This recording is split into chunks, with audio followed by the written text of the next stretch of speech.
bishaas gaara ha soomo soonku marka fadligaas ayuu leeyahay bishu waxay u qaybsantaa saddex qaybood tobanka hore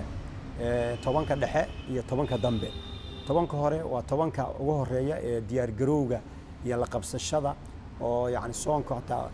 kuleylkiisa iyo bisha arinta ugu horeysa ay tahay wax walbana bilowga muhiimad weyn ayay u leeyihiin guri aasaaska ayuu ka samaysmaa tobanka hore waa tobankii aasaaska ahaa waa tii xadiis ku soo arooray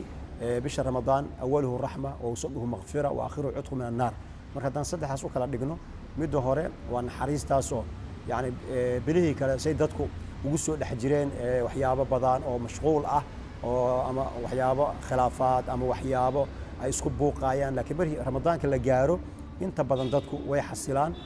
inta badan dadku way qaboobaan waxay naxariista ilaahay ayaa badan oo soo degaysa waa bisha naxariista ilaahay uu soo dejinayo marka naxariistaasi waxaa lagu helayaa ina raxmatallahi qariibun min almuxsiniin naxariista ilaahay ayaa u dhow dadka muxsiniinta ah marka tobanka hore fadaaisha ay leedahay waxaa ka mid ah waa bisha yani tobanka ugu horeysa ee afurka aadka loogu diyaar garoobo oo dadku ay miisaaniyadii afurka ay dadka siin lahaayeen ay dejiyaan oo ayagoo fulinaya xadiidkii ahaa man fadala bihi saa'iman qofkii qof sooman afuriya kaana cidqan raqabatii min annaar yani waxay u noqonaysa dembi dhaafna u noqonaysaa naartana waa looga xoreynayaa ajirkiisana oo kalena wuu leeyahay isagoo qofka sooman ajirkiisa aan laga nusqaaminaynin marka naxariistaas ayaa da'aysa qof walbana meesha ayuu ka dareemayaa inay tahay bishu bil naxariiseed tobanka dhexe markii la soo gaaro yani waa dembi dhaaf oo ah yani wasadka meel walba ama dhexda aaday iyadana muhiim u tahay tobankii oo lasoo tababartay oo dadku ay la soo qabsadeen soonkii ayay tobanka dhexe ugu soo aadaysaa maadaama la isu dembi dhaafaayo sida la isugu dembi dhaafana asbaabo iyo tilmaamo loo baahan yahay in lala yimaado oo ilaahay uu yidhi wa innii lagafaarun liman taaba wa aamana wa camila saalixan uma htada waxaan u dembi dhaafayaa qofkii toobad keena khayrka yani camal wanaagsan sameeya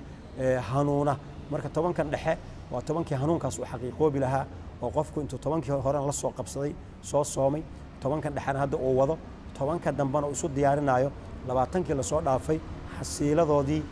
inuu gurto marka haddii tobankan dhexe qofku ay u hagaagto oo jadwalkii tobankii hore uu ku soo socday uu sii joogteeyo yani khayr badan ayaa meeshaas ka dhalanaya tobanka hore dadku way xamaasad iyo xiiso ramadaanka ayay u qabaan ayaa jirta laakiin tobanka dhexe waxoogaa way daalaan oo masaajidada xataa safafkii yani buuxi jiray inay yaraadaan ayaa laga yaabaa marka in laisku baraarujiyo la yidhaahdo ha ka caajisina tobanka dhexe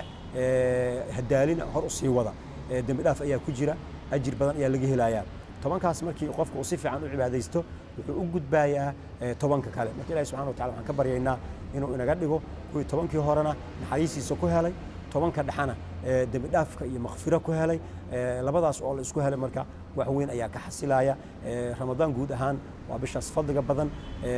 deeqsinimo iyo sadaqona loo baahan yahay nabiga sal alla alay slam isagoo markasta deeqsi ahaa haddana bisha ramadaan ayuu aad deeqsi usii ahaa soonku iyo